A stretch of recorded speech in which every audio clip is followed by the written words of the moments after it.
제사장류 오행건결의 계승자연 천문은 백두산 천지 아래 인간의 발길이 닿지 않는 깊은 협곡 속에 감춰진 신비로운 곳이었다. 벽격이 솟아오른 봉우리들은 하늘을 치를 두고 웅장했고 그 사이를 흐르는 구름은 마치 살아있는 용처럼 춤을 추는 듯했다. 세부인의 출입은 국도로 제한되어 있었으며 그 존재조차 아는 이가 드물었다. 천진호인은 오랜 세월 수많은 풍파를 겪어온 도사답게 경공수를 펼쳐 협곡의 아득한 입구에 다다랐다.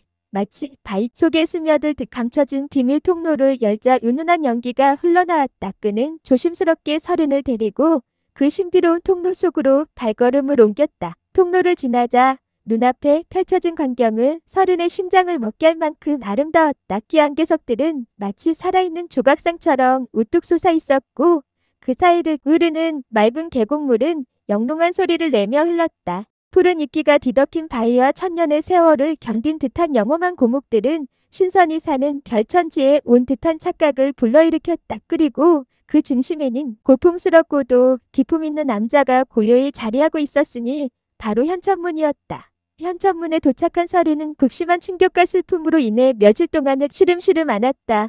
꿈속에서는 끊임없이 부모님의 마지막 모습이 되살아났고 눈을 감으면 그들의 비명소리가 귓가를 맴돌았다.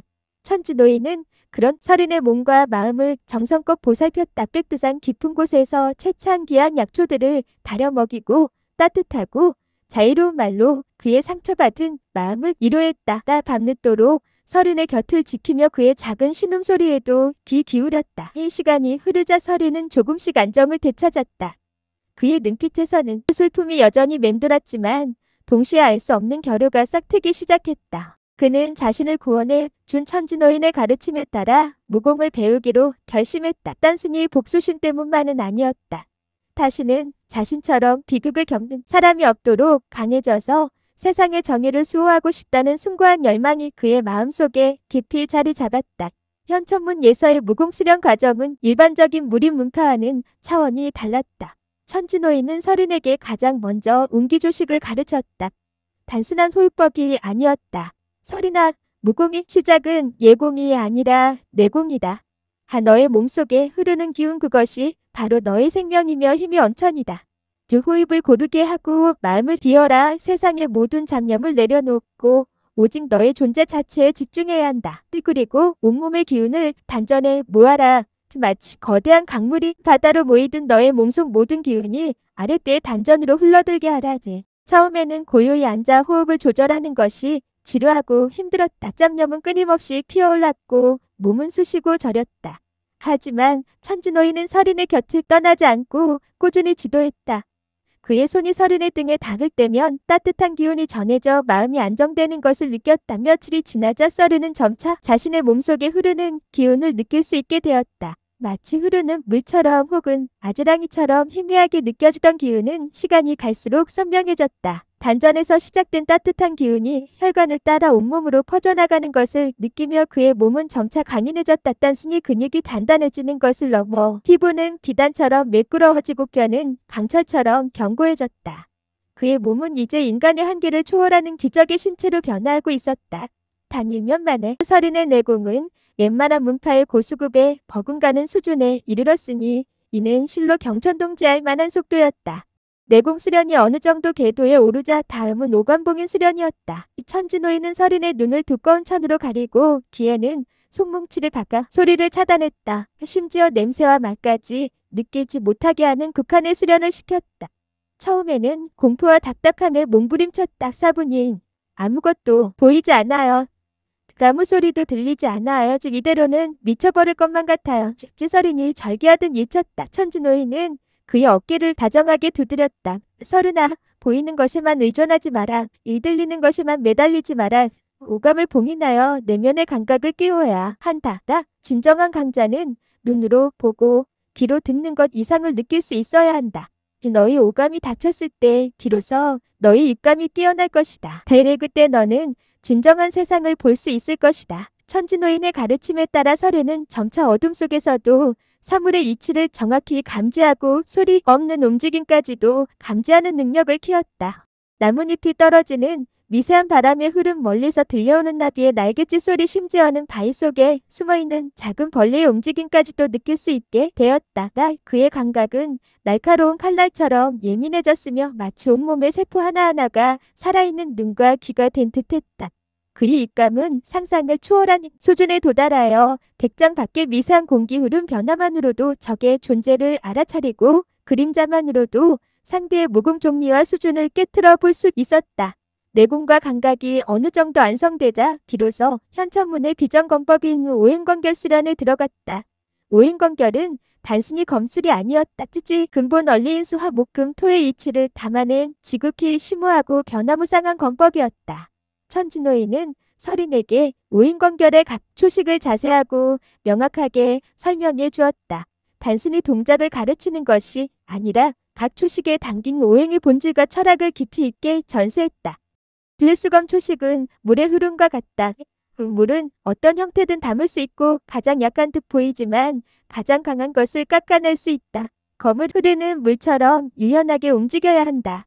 스르륵 스르르륵 물결이 일렁이듯 상대를 휘감고 찰썩 차르르륵 파도처럼 강하게 부딪혀 부서뜨릴 수 있어야 한다. 때로는 부드럽게 감싸 상대를 무력화시키고 때로는 작은 물방울이 모여 거대한 강이 되듯 연이은 공격으로 적을 압도한다. 물은 만물을 포용하듯 너의 검 또한 모든 것을 받아들이고 흘려보내는 유연함을 지녀야 한다. 무형의 흐름이 되어 상대의 빈틈을 파고들어라. 서린은 천진호인의 시범을 보며 류수검 초식의 유연함과 끈기를 익혔다. 처음에는 검이 물처럼 흐르지 않고 딱딱하게 느껴졌으나 끊임없는 수련을 통해 그의 검은 점차 살아있는 강물처럼 유연하게 흘러갔다. 그의 검 끝에서는 실제 물방울이 튀는 듯한 영롱한 소리가 들려왔고 검의 궤적은 마치 잔잔한 수면에 파문이 이는 듯 아름다웠다.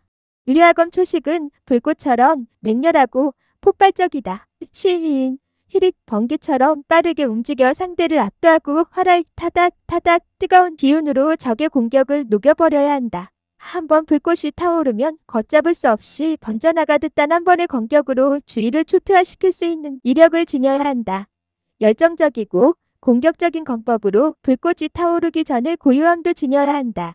폭발 직전이 응축된 힘, 그것이 바로 위화검 초식의 진수다. 모든 것을 태워버릴 기세로 공격하되 그 안에 차가운 이성을 담아라. 서린은 위화검 초식의 폭발적인 힘을 느끼며 검에서 뿜어져 나오는 열기로 주위의 공기가 뜨거워지는 것을 경험했다. 그의 검은 붉은 불꽃을 머금은 듯 성광을 내뿜었고 검을 휘두를 때마다 장렬하는 기운이 사방으로 퍼져나갔다. 마치 작은 태양이 그의 손에 들린 듯 그 이력은 과히 파괴적이었다.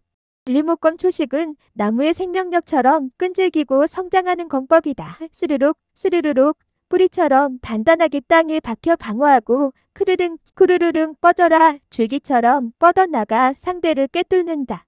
휘리릭 휘리리릭 가지처럼 동서남북 사방으로 뻗어나가며 변화무쌍한 공격을 펼쳐 상대를 혼란에 빠뜨린다. 시간이 지날수록 더욱 강해지는 특성을 지니며 어떤 공격에도 굴하지 않는 끈기를 보여주어야 한다. 생명의 힘이 깃든 검은 끊임없이 성장하고 변화하며 결코 꺾이지 않는 의지를 담아라.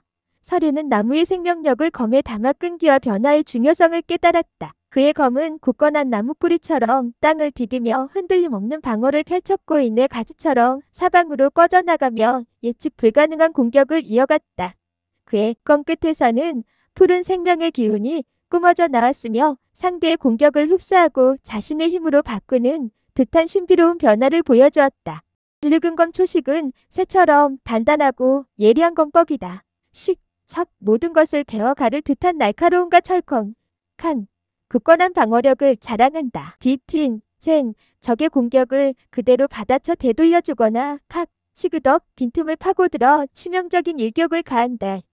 금속성의 기운이 검에 서려 있어 어떤 공격도 막아낼 수 있는 견고함을 보여줘야 한다. 너의 검은 강철처럼 단단하고 다이아몬드처럼 날카로워야 한다. 모든 방어를 깨뚫고 어떤 공격도 튕겨내는 절대적인 힘을 지녀라. 서른은 늙은 검의 날카로움과 견고함을 익히며 검의 진정한 힘이 무엇인지 체득했다. 그의 검은 번쩍이는 금속성 광리를 뿜어냈으며 스치는 모든 것을 두부처럼 잘라내는 예리함을 자랑했다. 적의 공격을 받아낼 때면 금속장이 챈하는 소리다. 울려 퍼졌고 그의 검은 마치 살아있는 방패처럼 어떠한 충격도 흡수하고 되돌려 보냈다. 류토검 초식은 흔처럼 묵직하고 안정적인 검법의 초식이다. 카르릉, 흔들림 없는 자세로 상대를 압박하고 흡수, 스르르륵, 대처럼 모든 것을 포용하며 흡수한다. 누릿하고 무겁게 보이지만 일단 움직이기 시작하면 우르릉, 태산을 밀어내듯 거대한 파괴력을 발휘한다. 견고한 방어와 강력한 힘으로 상대를 제압하는 검법이다. 너의 검은 대지처럼 굳건하고 산처럼 묵직해야 한다. 모든 것을 지탱하고 모든 것을 집어삼키는 압도적인 존재가 되어라. 설에는 류토검 초식의 묵직함과 안정성에서 진정한 힘의 원천을 발견했다. 그의 검은 마치 움직이는 산처럼 웅장했고 공격을 퍼부을 때마다 대지가 흔들리는 듯한 묵직한 진동이 느껴졌다.